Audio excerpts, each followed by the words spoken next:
to Jeremiah. But really, it should be attributed to Zechariah, because Zechariah talks about 30 pieces of silver, Jeremiah talks about 17 shekels of gold. So time and time again, you see, prophecies do not come true. First, problem solved. Let's talk about the Quran. Jay said, you know, people should do their homework. Yes, they should, Jay. They really should. Let's talk about the Quran. I have with me a photocopy, 1995 edition. And it is from the Guinness Book of World Records. International organization, international standards. They have their experts, and yes, they had access to the Muslim manuscripts. Under the caption, Oldest Quran, this is what they say. The Holy Quran, Mushaf of Uthman, owned by the Muslim Board of Uzbekistan, once belonged to Khalif Uthman, third successor to the Prophet Muhammad. Only about half of the original 700 pages survive. So Muslims have access to 50% of the original Quran. And it wasn't rewritten, it was compiled by Uthman. Uthman, the Khalif Uthman did not rewrite, he compiled it. Then G. Roper, in his World Survey of Islamic Manuscripts, 1992, volume 1, page 212, he talks about the copy in the Topkapi Museum, and he says he dates it at around 58 after the Hijrah. Significant, because the wife of the Prophet, the lady Aisha, passed away around 58 AH, which means that this copy was in circulation when many of the companions of the Prophet were still around. So if there was a problem with the manuscripts, they would have said so. So you put these two manuscripts together, and we have the original Quran. Then we have another copy in the, it's called the Egyptian manuscript. It is in the Egyptian library, dated at around between 58 AH to 68 AH. So, again, another copy, one of the copies of from the original. And I have saved the best for last. You see, in the 70s, in Yemen, many manuscripts were found. 40,000 manuscripts were found. Many of them go back right up to the time of the Khalif Uthman and earlier. And the person in charge of those manuscripts isn't a Muslim, a non-Muslim, a Dr. G.R. Payne, P-U-I-N. I believe he's German. I'm not too sure how you pronounce his name. And, sorry? Puin. Dr. Puin. And he makes a confession. Christian scholars often quote him when he says nasty things about Islam. So let's quote him now. He says, and this was in a letter to the Yemeni newspaper Al-Thawra, issue 11/3, 1999. You'll probably find it on the internet. And he makes a confession. This is his confession. He says, the important thing, thank God, is that these Yemeni Quranic fragments do not differ from those found in museums and libraries elsewhere, with the exception of details that do not touch the Quran itself, but are rather differences in the way words are spelled. This phenomena is well known even in the Quran published in Cairo.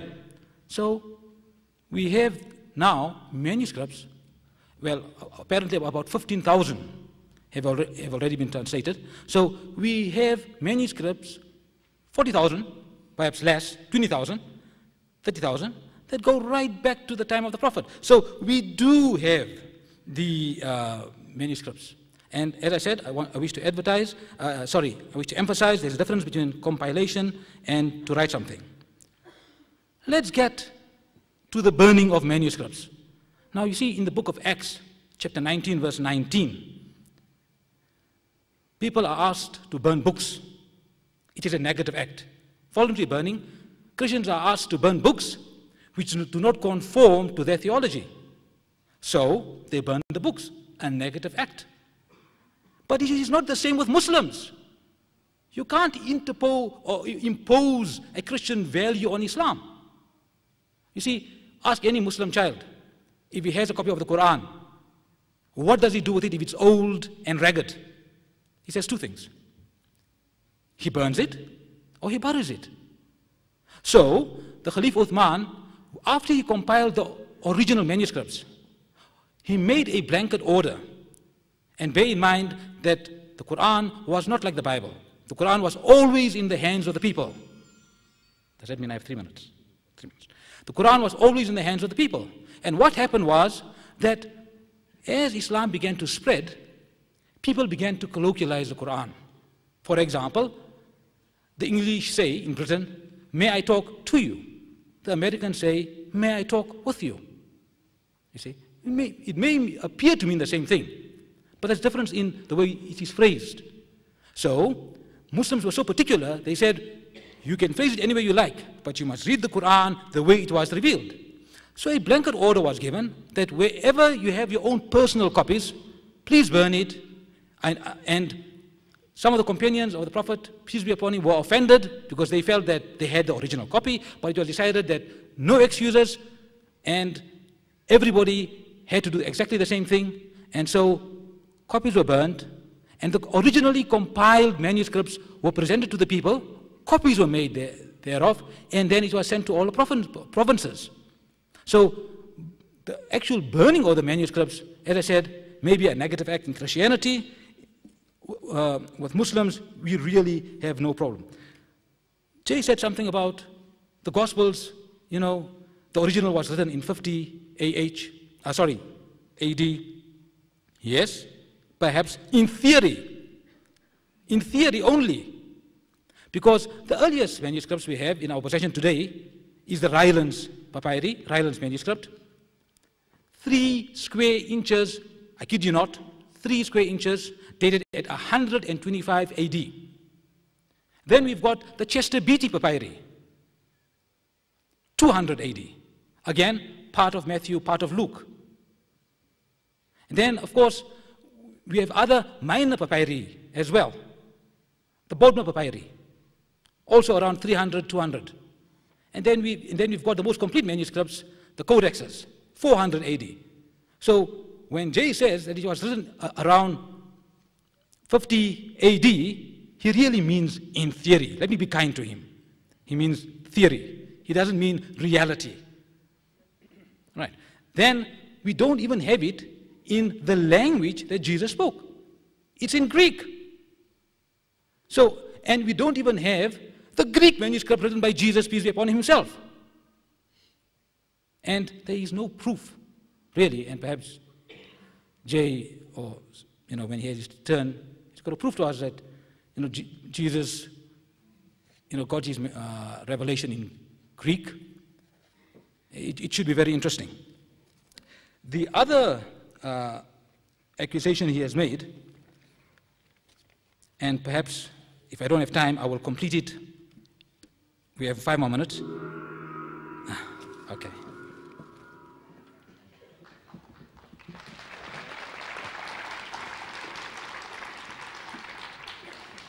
You see, ladies and gentlemen, we live in the electronic world, and we're governed by it. Sorry, Bashir, you had to comply. We now have Jay from the Christian side to do a response.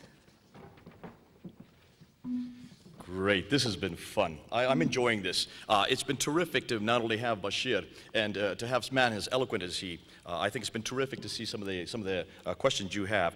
Let me just correct you on a few things that you brought up, and let me go through them very quickly. This is where it really helps to talk fast. That's one of the things I've been gifted with, having grown up in India and having to defend myself on third-class railway characters for being an American in an Indian place. But certainly what I have noticed is that you went back and you quoted quite a few Western scholars. Take a look at some of the names of the scholars. Karen Armstrong, please be careful. Karen Armstrong knows diddly swat about the Quran. She knows diddly swat about Islam. She's taken no course, has no degree. She is a Catholic who is an angry Catholic that doesn't even like her own faith. Don't quote Karen Armstrong. I know you like what she says, but no one's going to hold her, and certainly no one's going to hold you with very much high esteem if you quote her again. We know her. I have had to deal with her in London.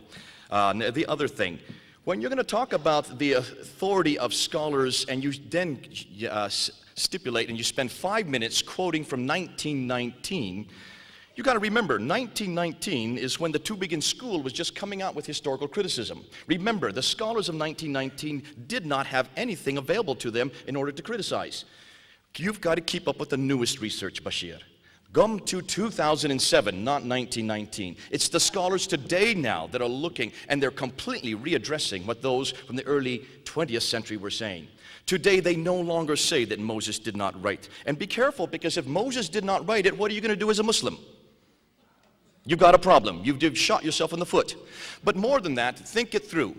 As we go and as we do more research, we find a lot more data. If you were to come with me, Bashir, to London, I would love to take you on the British Museum tour. We've put together a tour of looking at the Old Testament artifacts. Oh, I'm sorry, excuse me. The archaic artifacts that support the Old Testament documents from the Assyrian period, from the Babylonian period, from the Persian period. They have now found since 1919 over 50 people mentioned in the Old Testament that have now been corroborated with extra biblical evidence. They have now found 27 people that have been found in the New Testament from extra biblical evidence. None of this comes from the Bible itself. It all comes from outside the Bible. 3 weeks ago, in cuneiform, a tablet was found in the cuneiform in the British Museum that corroborates a eunuch that is mentioned in Jeremiah 38 that nobody knew existed. The more we scratch, the more we find. The more we find, the more we shine. Oh, how sublime. No wonder you whine. But be careful. Please don't do that with our Bible.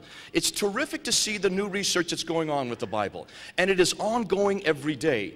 And it's because the British did one terrible thing. They went around the world, stole everything they could, and brought it into one building. As much as we vilify the British for doing that, thank God they did. Because in bringing all these artifacts back, they preserved them for us to look at. And we're now looking at them. And we're now finding that not only in 1st and 2nd Samuel, 1st and 2nd Kings, the book of Genesis, the book of Daniel, almost every one of these books are now being found to be correct. They give the right names, the right places, the right events, in the right period, with the right people. That's the beauty of historical criticism. Started in Tübingen in Germany and in your country, and thought at that time that the Bible was eradicated. It has now been corroborated over and over again. That has yet to be done to the Quran. That's what we're going to help them with. Because it is this kind of evidence you cannot find with the Quran. We're going to get into that later. Let's talk about some of the things you brought up. You said, who are the names of the authors? How do we know their names? Matthew, Mark, Luke, and John. Why is it we don't have the gospel of Jesus? Very good question. We know the names because of the early church fathers. We know the names because there was over 86,000 quotations that we have of early church fathers, 34,000 of them which predate the 4th century, which tell us who the names of the authors are for every one of those books. But let me ask you this, who authored the Quran? Who did it? Muhammad didn't. He couldn't read or write. So who was the author of the Quran? What names are you going to give me? You've got the same problem. Did God author the Quran? Did he come down and write it? Did he actually write those words? No. So you've got a problem that you're going to have to deal with it as well. And that's why we're even asking this question. It's the authorship of the Quran that concerns us. You talked about the internal evidence. You said, why is it that the Catholics have 72 books and we only have 66? Very good question. Those are intertestamental books written between the 4th century BC and the 1st century AD. They were never considered to be authoritative by the Jews. The Jews don't incorporate them into their canon.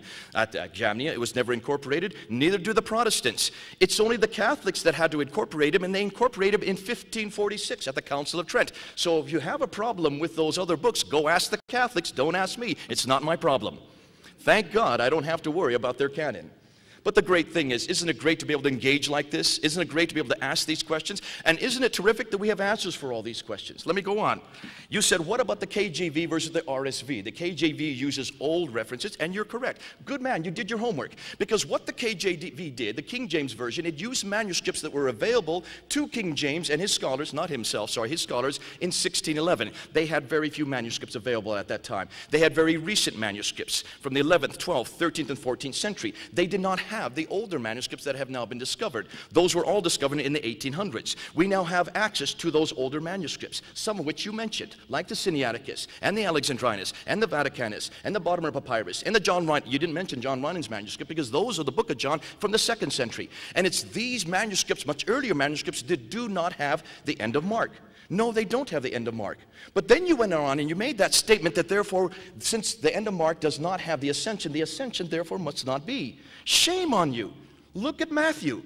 Matthew 28, Luke 24, John 20, Acts 1, I've just given you 4 references for the ascension of Jesus Christ. I'm sorry, for the resurrection of Jesus Christ. We don't need Mark's references from verse 9 to 22. In fact, we don't need those verses at all. We can throw them out.